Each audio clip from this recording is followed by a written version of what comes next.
안녕하세요 여러분. 저는 샘이라고 합니다. 오늘은 효소에 대해 이야기해 보겠습니다. 잠시 상상해 보세요. 조용한 아침, 아늑한 주방에 서 있습니다. 창문으로 햇빛이 부엌 조리대를 밝히고 여러분은 맛있는 빵 한 덩어리를 구우려 준비 중입니다.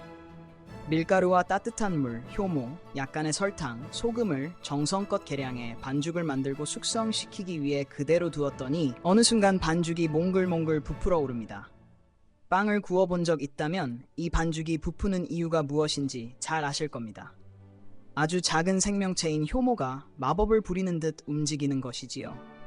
하지만 사실 그 반죽 속에서는 효모보다 더 작은 무언가가 조용히 눈에 보이지 않게 일을 하고 있습니다. 그것이 바로 효소라는 단백질 분자들입니다. 이 효소들은 효모가 당을 분해하여 이산화탄소를 내놓도록 도와주고 그 이산화탄소가 반죽 곳곳에 작은 거품을 만들어 반죽을 부풀게 만듭니다. 이 작은 기적은 효소가 없었다면 일어나지 않았을 것입니다. 자, 이제 효소가 무엇인지 모른다고 가정해 봅시다.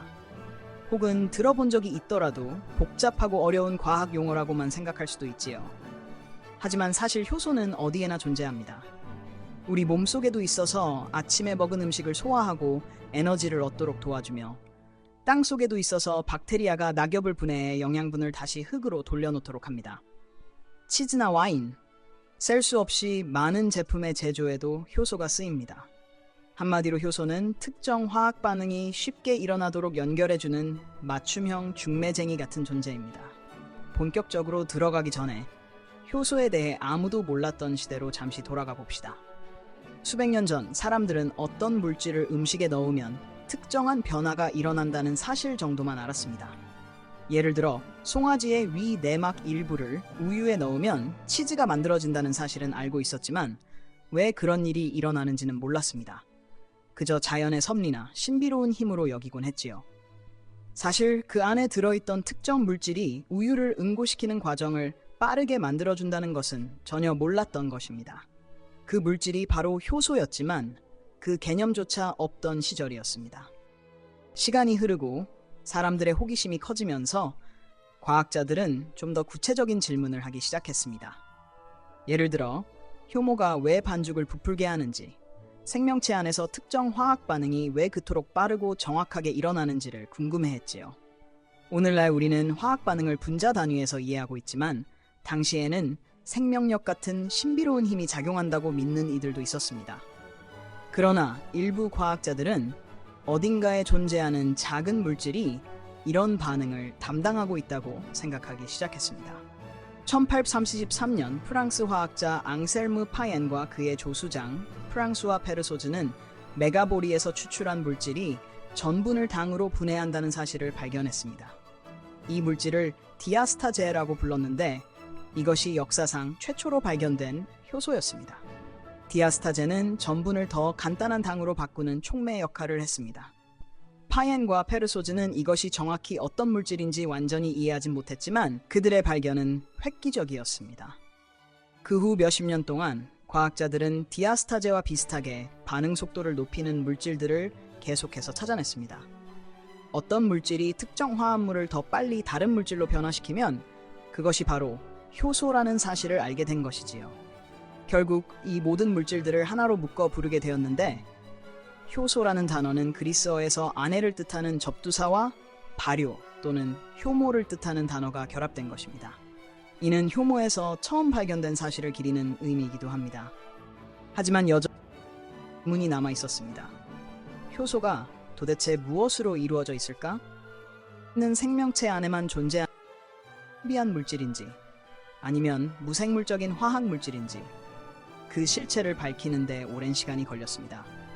20세기에 들어 미국 과학자 제임스 섬너는 유레이스라고 불리는 효소를 정제해내는 데 성공했고 그것이 실제로 단백질이라는 사실을 입증했습니다.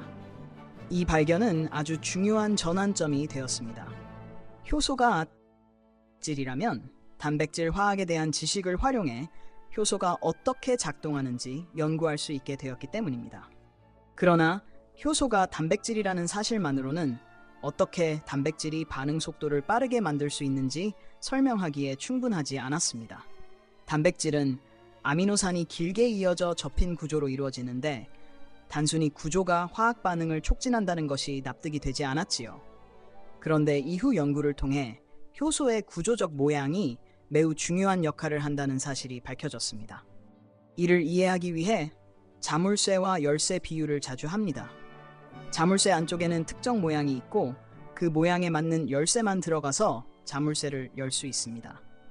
마찬가지로 효소 표면에는 활성 부위라는 주머니 같은 영역이 있고 해당 부위에 정확히 맞는 기질 반응 물질만이 들어가서 반응을 일으킵니다. 기질이 이 활성 부위에 맞춰 결합하면 효소가 기질의 결합을 느슨하게 만들거나 원자들의 배치를 유리하게 변화시키면서 화학 반응이 훨씬 쉽게 일어납니다. 다시 말해, 효소는 단순히 반응 속도를 높이는 것만이 아니라 반응이 일어나기 위한 장벽을 낮춰줍니다. 한 화학 반응이 언덕을 넘어가야 굴러갈 수 있는 공과 같다면 효소는 그 언덕을 낮추어 반응이 훨씬 빠르게 진행되도록 도와주는 셈입니다. 원래라면 너무 오래 걸리거나 거의 일어나지 않을 반응도 효소가 있으면 순식간에 진행됩니다. 과학자들은 이 자물쇠와 열쇠라는 개념을 더 발전시켜 유도 적합 이론을 제안했습니다. 효소가 기질을 그냥 기다리고만 있는 것이 아니라 기질이 접근하면 효소 자체도 살짝 모양을 바꿔 더욱 밀착한다는 것입니다. 서로 맞잡는 악수처럼 기질이 효소에 다가오면 효소가 조금 변형되어 기질을 단단히 잡아주고 그 과정을 통해 반응이 더욱 부드럽게 일어납니다. 이 모든 과정이 복잡하게 들릴 수 있지만 알고 보면 아주 단순합니다. 효소는 기질이 서로 정확히 맞물려 반응이 일어나도록 도와주는 촉매입니다. 효소가 없었다면 우리 몸 안의 많은 반응은 엄청난 시간이 걸리거나 거의 일어나지 않았을 것입니다. 예를 들어 소화를 생각해 봅시다. 우리가 먹는 음식에는 단백질, 지방, 탄수화물이 들어 있습니다. 효소 없이 이런 복잡한 분자들을 우리 몸이 사용 가능한 형태로 분해하기는 거의 불가능합니다. 그러나 침 속의 아밀레이스는 우리가 음식물을 씹는 순간 전분을 당으로 분해하기 시작하고 위 안의 펩신은 단백질을 분해하며 소장에서 리파아제가 지방을 분해합니다. 이렇게 효소들이 각자 역할을 해주기에 음식은 우리 몸 곳곳에서 쓸 수 있는 영양소와 에너지원으로 바뀌게 됩니다. 이렇듯 효소들은 우리가 의식하지 않아도 쉴 새 없이 작동합니다. 세포 안에도 무수히 많은 효소가 있어서 세포가 성장하고 회복하며 유전 물질을 복제하고 필요한 물질을 합성하거나 분해하도록 돕습니다. 이런 반응들이 제때 일어나지 않으면 우리 몸은 제대로 기능하지 못합니다. 효소는 우리 몸뿐 아니라 지구상의 모든 생물에도 존재합니다. 식물은 효소를 통해 광합성을 수행해 빛 에너지로 이산화탄소와 물을 당과 산소로 바꾸고 토양 속 미생물들은 낙엽을 분해하며 자연의 순환을 이룹니다. 효소 덕분에 지구 생태계 전체가 유기적으로 돌아가는 것이지요. 인간 산업 분야에서도 효소는 매우 중요한 역할을 합니다. 옛날부터 효모와 미생물을 이용해 빵을 굽고 맥주를 만들고 치즈를 만들었지만 현대에는 더 다양한 분야에서 효소가 사용됩니다.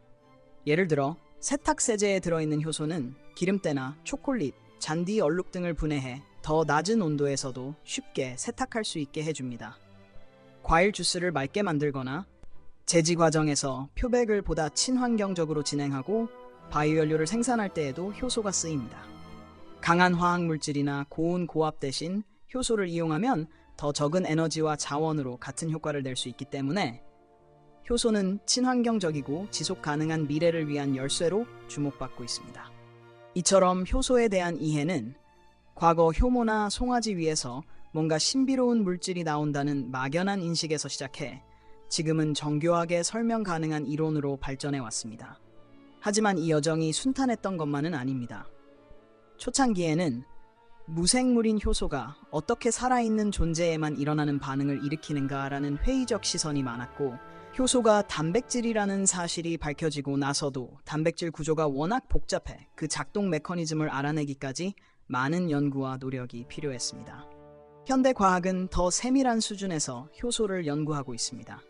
X선 결정학이나 극저온 전자현미경 같은 첨단 기법을 이용해 원자 단위 수준에서 효소의 구조와 작동 원리를 관찰할 수 있게 되었지요. 이렇게 얻은 정보를 바탕으로 과학자들은 효소를 직접 설계하거나 개량하기도 합니다. 아미노산 배열을 바꿔 특정 기질에 더 잘 작용하도록 하거나 열이나 산성 환경 등 극한 조건에서도 안정적으로 작동하도록 만들 수도 있습니다.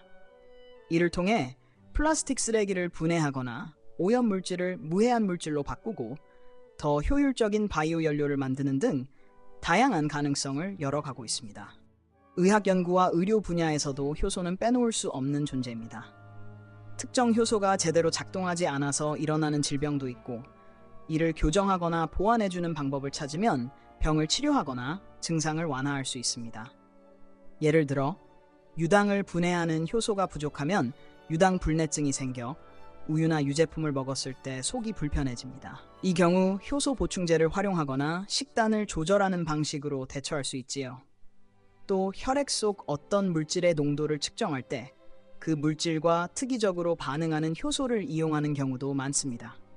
당뇨 환자가 혈당을 측정하는 기계에도 효소가 들어있어 혈액 속 포도당과 반응해 신호를 내보내는 원리를 이용합니다.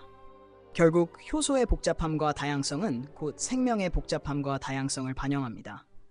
박테리아부터 곰팡이, 식물, 동물까지 지구상의 모든 생명체가 효소에 의존해 살아갑니다. 종은 달라도 화학 반응을 빠르게 진행하기 위해 단백질 효소를 이용한다는 원리는 똑같지요. 이처럼 효소는 지구상의 모든 생명을 한 줄로 꿰는 공통된 실이라 할 수 있습니다. 그럼에도 우리는 일상 속에서 효소를 크게 의식하지 않습니다. 밥을 먹고 숨을 쉬며 몸이 자라나는 모든 과정에 효소가 관여하고 있는데 이를 인식하지 못한 채 살아가곤 합니다. 그런데 효소에 대해 배우면 우리가 당연히 여겨온 일상의 장면이 사실 얼마나 정교하고 섬세한 화학작용의 결과인지 깨닫게 됩니다. 마치 반죽이 부풀어 오르는 평범한 광경 뒤에 숨어있는 커다란 과학의 세계를 발견하는 것처럼요. 만약 우리 몸을 활기찬 도시로 비유한다면 각 세포는 작은 동네이고 효소들은 각 공장에서 일하는 숙련된 노동자들입니다. 이들이 자기 일에 충실하기 때문에 도시 전체가 원활히 돌아가는 것이지요. 효소 하나만 없거나 제대로 작동하지 않아도 전체 시스템에 문제가 생길 수 있습니다. 하지만 보통은 모든 것이 잘 작동하기 때문에 우리는 그 복잡함을 전혀 느끼지 못합니다. 생명체뿐 아니라 화학 전반에서 효소가 주는 의미는 큽니다. 화학 반응이 항상 높은 온도와 거친 조건에서만 일어나는 것이 아니라 이렇게 부드럽고 정확하게 최소한의 에너지로 진행될 수도 있다는 사실을 효소가 보여주기 때문입니다. 이는 환경을 덜 해치고 에너지를 덜 쓰는 새로운 화학 공정을 고안하는 데 큰 영감을 주기도 합니다. 앞으로 우리는 기후변화, 자원 고갈, 오염 등 여러 문제에 직면하게 됩니다. 이때 효소는 더 친환경적이고 지속 가능한 해결책을 제시할 가능성이 큽니다. 이미 효소를 이용해 플라스틱을 더 빠르게 분해하거나 농업 폐기물을 바이오 연료로 전환하는 연구가 진행되고 있습니다. 효소는 자연에서 오랜 세월 동안 다듬어진 정교한 도구이기에 이를 이해하고 활용하면 우리가 직면한 환경적 도전에 새로운 해답을 찾을 수 있습니다. 이렇듯 우리는 효소에 대한 역사를 훑어보며 디아스타제의 발견에서 시작해 효소가 단백질임이 밝혀지고 자물쇠와 열쇠 및 유도 적합 이론으로 이어져 오늘날에는 효소공학과 다양한 응용 사례에 이르기까지 많은 발전이 있었다는 것을 알게 되었습니다. 이 모든 것이 우리가 빵 반죽에 부푸는 모습을 통해 처음 접할 수 있는 아주 사소해 보이는 일상의 신비에서 비롯되었습니다. 다음에 빵을 한 조각 베어 물 때나 와인을 한 모금 마실 때 혹은 오렌지를 까먹을 때 이 모든 것에 효소가 기여했다는 사실을 떠올려 보세요. 효소는 부엌에서뿐 아니라 우리 몸, 모든 생명체, 그리고 수많은 산업 공정에서 활약하고 있습니다. 마치 자연이 만들어낸 작은 기계들처럼 효소는 생명의 화학작용을 가능케 하는 필수적 존재이자 일상 곳곳에 스며 있는 조력자입니다. 효소에 대해 알면 생명의 가장 깊숙한 부분을 들여다보는 것 같은 느낌이 듭니다. 분자 하나하나가 섬세하게 상호작용하는 과정을 이해함으로써 그 뒤에 펼쳐진 거대한 생명의 합주를 엿볼 수 있기 때문입니다. 이는 평범해 보이는 것도 얼마나 복잡하고 경이로운지, 얼마나 많은 작은 움직임들이 우리 삶을 지탱하는지 깨닫게 해줍니다. 결국 효소가 주는 교훈은 삶이란 눈에 보이는 큰 변화만이 아니라 매 순간 벌어지는 무수히 작은 작용들의 집합이라는 점입니다. 효소는 그 작은 작용 하나하나가 순조롭게 진행되도록 돕는 숨은 조력자이고, 그 덕분에 우리의 몸과 자연은 끊임없이 움직이고 있습니다. 오늘 이야기는 여기까지고 다음에 또 새로운 주제로 찾아뵙겠습니다.